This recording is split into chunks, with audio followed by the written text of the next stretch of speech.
Here it is, May 5th, 2005. At the age of 35, I joined the military. Whoo! You see, I wanted to join the military when I was 17, but I was so influenced by the streets of Washington, D.C. I was engaged when I was 15. It just didn't happen. So I was always the person that said, when I wake up, I don't want to be, oh, if I would have done this, oh, if I would have done that. So when I had the chance and the opportunity of one of my friends that came into my store when I was working at Verizon Wireless, he said, hey, I'm a recruiter. Would you like to join the military? And I said, well, I had a motorcycle accident. I got all these challenges. Next thing I know, I was in Baltimore at the MEP station. Oh my gosh. About to swear into the United States military.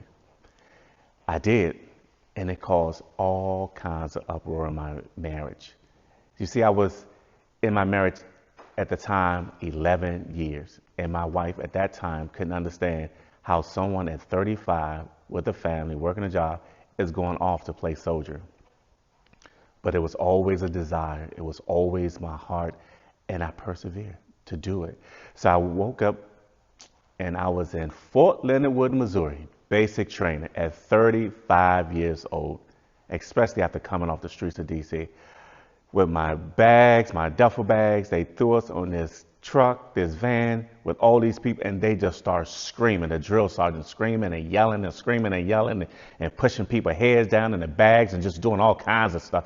I was like, oh my gosh. However, I was a little more mature at that time, so I knew that it was all a head game.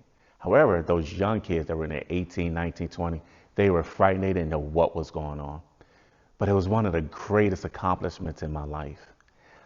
Going through basic training at 35, in there with 18, 19, 20-year-old kids, it was a sight to see. And I thank God for the challenges and the perseverance of becoming a United States Army soldier.